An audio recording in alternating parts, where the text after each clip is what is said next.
Letnan Jenderal Simon Hendrik Spoor, Panglima Knil, 18 Desember 1948 malam berada di Pangkalan Udara Andir, Bandung. Besok subuh, dia akan memimpin langsung operasi Krai. Misi dari operasi militer ini adalah untuk merebut ibu kota Republik Indonesia Yogyakarta. Menangkap pemimpin politik dan menghancurkan kekuatan tentara Republik. Akhirnya menguasai kembali Indonesia. Yang berarti Republik Indonesia dihapuskan dari peta dunia.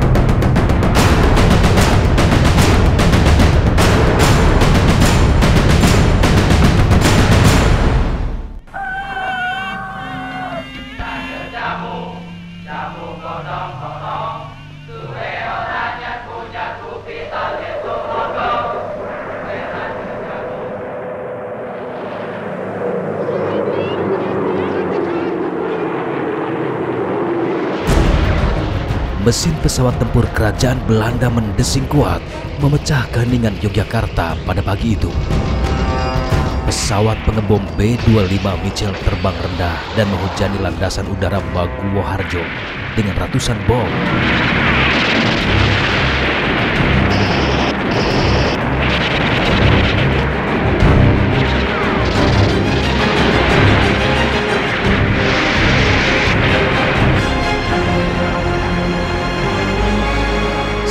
Setengah jam berikutnya, pesawat jenis Dakota C-47 menerjunkan 2 kompi pasukan baret merah KST atau Korps Special Troepen, pasukan khusus kerajaan Belanda yang bermarkas di Batu Jajar, Jawa Barat.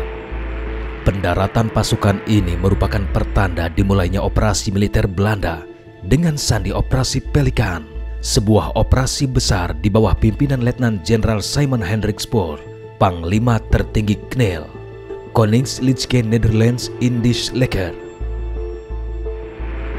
Spoor bahkan turut terbang dalam pesawat B-25 Mitchell dan memberi komando langsung kepada pasukannya. Operasi Pelikan adalah bagian dari percepatan operasi Krai secara umum yang digelar di Yogyakarta. Operasi militer ini bertujuan menduduki Yogyakarta yang saat itu menjadi pusat pemerintahan Republik Indonesia. Misi lain dari operasi ini adalah menangkap para pemimpin Republik Indonesia. Pangkalan Udara Maguwo berhasil dikuasai tanpa perlawanan berarti dari tentara Indonesia.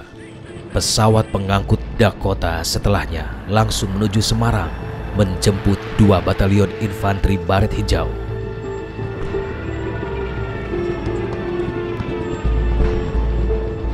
Dibutuhkan 120 sorti untuk memobilisir 2 batalion pimpinan Kolonel Van Beek.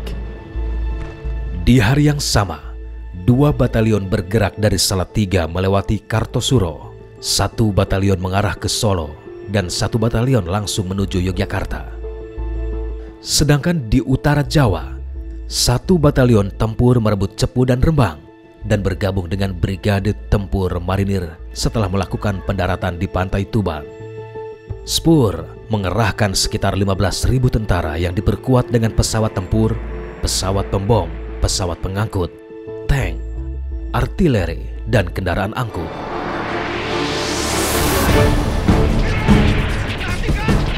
Serangan militer tiba-tiba seperti ini sontak membuat masyarakat Yogyakarta kalang kabut. Padahal Komisi 3 Negara tengah melakukan perundingan damai sejak Januari 1948 di Kaliurang. Maijen TNI Purnawirawan Sukoco Cokroatmojo. Beliau adalah salah satu pelaku sejarah yang mengalami langsung serangan operasi Krai. Saat itu ia berpangkat Letnan II. ia ditugaskan berjaga di sekitar Istana Negara bersama dengan satu peleton pasukan polisi tentara yang dipimpinnya. Kira-kira jam 3 siang, itu pasukan Belanda sudah sampai kantor pos sama benteng Vredeburg. Itu sudah depan-depan sama istana. Nah, saya komandan peleton dari kompi yang jaga di situ, masang anak buah saya di pinggir pagar itu, dan dari pinggir pagar sama benteng Vredeburg itu sudah tembak-menembak. Sampai maghrib itu Belanda sudah berkuasa lagi. Enggak, sampai maghrib Belanda sudah menduduki Jogja. Pasukan kita sudah lari meninggalkan Jogja, kecuali pasukan di istana itu sudah juga ditawan oleh Belanda.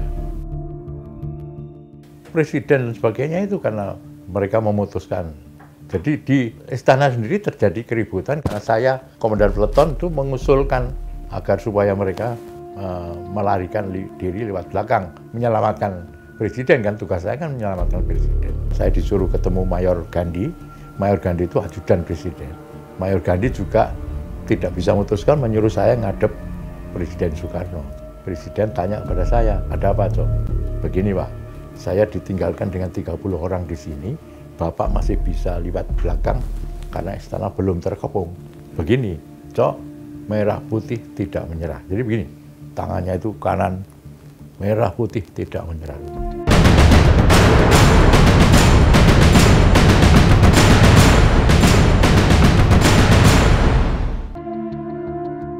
Pasca diduduki Belanda, Yogyakarta pun mencekam. Sebagian besar masyarakat bersembunyi, bahkan melarikan diri ke daerah lain. Hari ketiga pasca serangan, Kolonel Dirk Reinhard Albert van Langen, komandan wilayah Jogja dan Solo, mengirim pasukannya untuk menjemput para pemimpin Republik di Gedung Agung, lantas membawanya ke lapangan terbang Maguwoharjo. Bung Karno, Sultan Syahrir dan Agus Salim diasingkan ke Brastagi, Sumatera Utara, sedangkan Bung Hatta dan Surya Dharma ke Pulau Bangka. Muhammad Rum dan Ali Sastro Amidjoyo menyusul pada 31 Desember 1948. Pada waktu Belanda itu mengirim pasukan ke Jogja, ya, Nar ke Jogja, itu ungkapannya kami akan menyelamatkan Sultan. Itu akan menyelamatkan Sultan. Menyelamatkan dari apa? Para diplomat dari Amerika juga bertanya-tanya itu. Ini maunya Belanda siapa ini? Itu sudah direncanakan sejak akan menyerang Indonesia pun. Saya kira itu sudah dipikirkan yang macam gitu. Setelah Jogja diduduki, tentara Belanda langsung menangkap para pemimpin Republik. Mereka ditempatkan di Gedung Agung. Sedangkan Sri Sultan oleh pimpinan operasi Kolonel van Langen dilarang keluar dari lingkaran merah yang dibuat di atas peta Keraton Sultan dengan maksud sewaktu-waktu bisa diadakan perundingan secara terpisah antara pihak Belanda dengan keraton dengan harapan Sri Sultan bisa nanti akan menggantikan tugas dan fungsi pemerintahan Republik dalam perundingan selanjutnya. Sementara itu, Jenderal Besar Sudirman menolak menyerah. Melalui siaran radio, ia justru memerintahkan seluruh tentara Republik Indonesia melakukan perang gerilya. Perintah itu ada dalam surat perintah kilat nomor 1/PB/D/1948. Jenderal Abdul Haris Nasution yang waktu itu berpangkat kolonel dan menjabat sebagai Panglima Tentara dan Teritorium Jawa menceritakannya dalam film dokumenter karya Roelof Kiers. Ze dachten ons in Jogja konden beuken bijvoorbeeld. Ja, waren niet van plan om daar ons eigenlijk te laten beuken. Om daar niet in die killing ground te komen, dat is niet als plan. Dus wijken, alsmaar wijken. En het spoor had gepland, hoorde ik later. Na 3 maanden is rust en orde. Na 3 maanden begon het juist.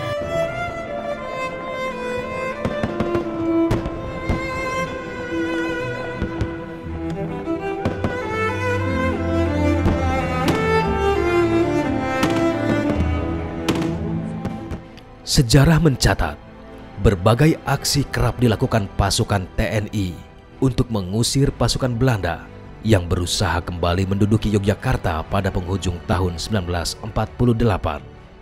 Namun pemerintah Belanda meredam semua aksi penyerangan yang mereka hadapi guna membentuk opini negatif mengenai kekuatan TNI kala itu di mata dunia.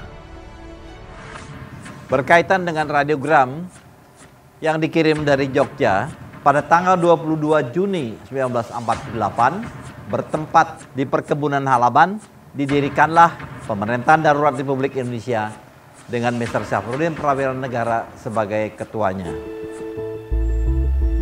Een grote eer en waar genoegen hierbij namens de Republiek de Verenigde Staten van Indonesië. Pada tanggal 28 Januari 1949 keluarlah resolusi Dewan Keamanan PBB. Maksudnya agar Indonesia melanjutkan perundingan dengan Belanda dan kepada Belanda diinstruksikan untuk stop, tidak melanjutkan agresinya. Direncanakan pada bulan Februari akan ada sidang Dewan Keamanan PBB. Untuk ini Sri Sultan berinisiatif untuk mengadakan sesuatu kegiatan agar dunia tahu Republik Indonesia masih ada dan TNI masih eksis.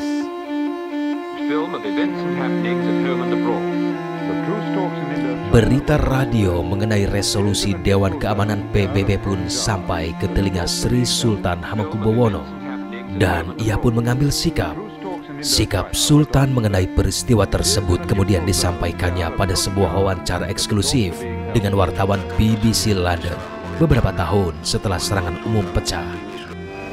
Babak terakhir berlangsung di Den Haag, di mana konferensi meja bundar akhirnya menuju pada penyerahan kekuasaan tanggal 27 Desember 1949. Dalam acara kita minggu depan, akan kita dengarkan pandangan seorang Belanda terhadap perjuangan. Nah, kalau serangan umum itu berbarengan 2.000 orang masuk. Nah, Sultan marah, terus kirim surat kepada Panglima Besar. Saya mengusulkan agar supaya di serangan siang hari, supaya kedengaran oleh dunia luar. Panglima Besar setuju, kirimi berita kembali, serangan siang hari bicarakan sama komandan setempat. Komandan setempat itu Letkol Soeharto, yang komandan Wehrkreis. Namanya wilayah pertahanan. Berada di luar organisasi TNI membuat Sri Sultan tidak dapat memberi komando apapun kepada pasukan TNI yang ada di Yogyakarta dan sekitarnya. Maka sesudah Pak Harto dipanggil oleh Sultan, diantarkan oleh Pak Marsudi, diserahkan kepada Pak Prabu Ningrat yang ditugaskan oleh Sultan untuk menjemput Pak Harto waktu itu. Masuk ke keraton lewat jalan-jalan tertentu, Pak Harto memakai pakaian abdi dalam seperti ini. Pertemuan itu terjadi menjelang serangan umum. Itu berarti kan itu malam 1 Maret. Kemudian merencanakan segala sesuatunya. Itu kedua-duanya berembuk untuk strategi pelaksanaan dari serangan umum itu. Begitu Pak Harto mau pulang ke Prabeyo, itu Sultan mengatakan begini, ojo kaget loh, nek sesuk ono dor-doran.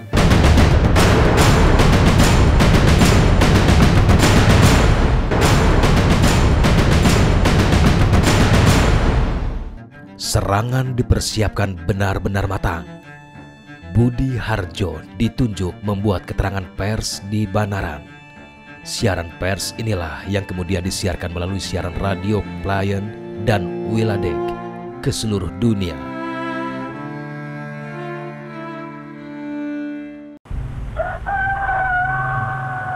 Selasa dini hari, 1 Maret 1949, menjadi satu hari yang sangat dinanti pasukan Wehrkrise 3 di Yogyakarta.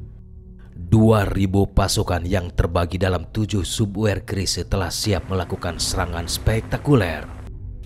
Mayor C.A.J. Lilik Pramana, Kepala Seksi Pusat Dokumentasi Penulisan Sejarah dan Perpustakaan Pembinaan Mental Kodam 4 Diponegoro, memaparkan bagaimana gerak maju para pasukan yang mengepung jantung kota Yogyakarta pagi itu.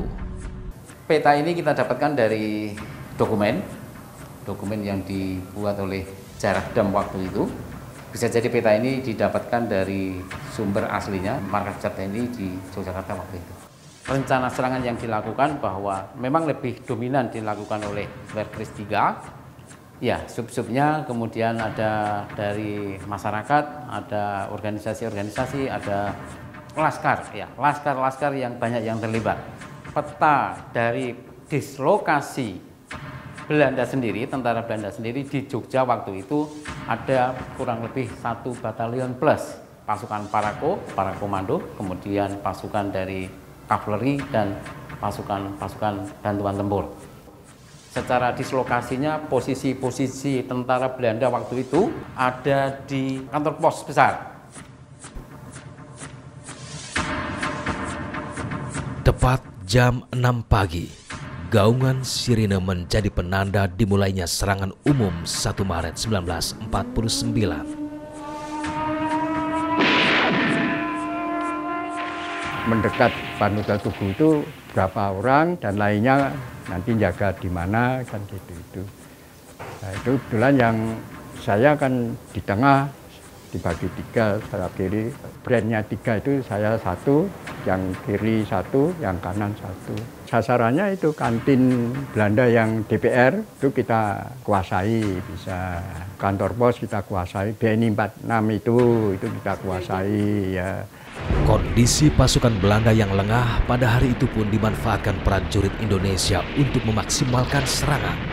Pada saat bersamaan, beberapa pasukan yang tergabung dalam Komando Divisi 3 di perbatasan Yogyakarta melakukan serangan aksi blokade untuk memperlambat gerakan bala bantuan Tiger Brigade di tengah kota.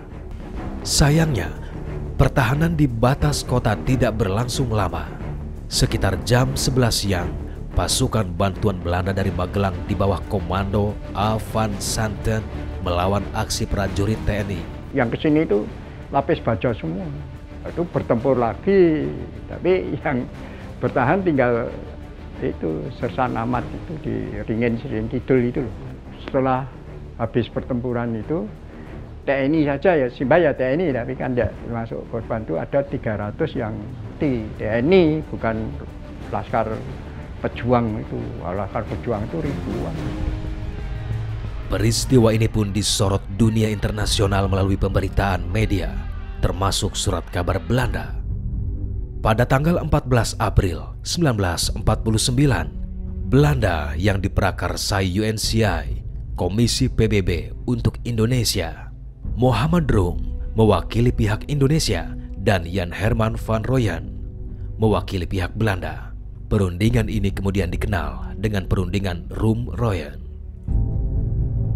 Hasil perundingan ini antara lain, TNI akan menghentikan semua aktivitas gerilyanya. Pemerintah Republik akan menghadiri konferensi meja bundar. Yogyakarta dikembalikan ke tangan Indonesia. Dan Angkatan Bersenjata Belanda akan menghentikan segala bentuk operasi militernya serta membebaskan semua tawanan perang. Dan pada tanggal 1 Juli 1949, Yogyakarta telah kembali berada dalam kekuasaan Indonesia secara utuh. Para pemimpin daerah berangsur-angsur dipulangkan ke Yogyakarta. Aku sekarang pun masih ingat tiap detik. Seumur hidup tidak akan lupa. Dan sampai sekarang kita, setelah 2 generasi kan, 60 tahun lebih, ini yang sekarang yang cucu-cucu saya berjuang depan, itu sekarang.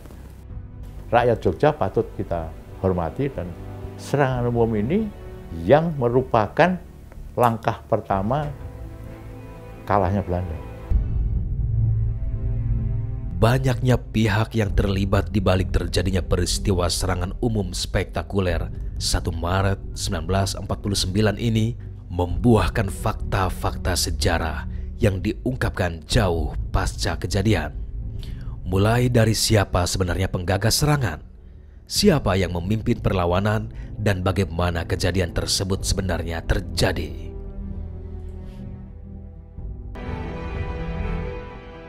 Pada akhirnya, serangan umum 1 Maret tahun 1949 terjadilah.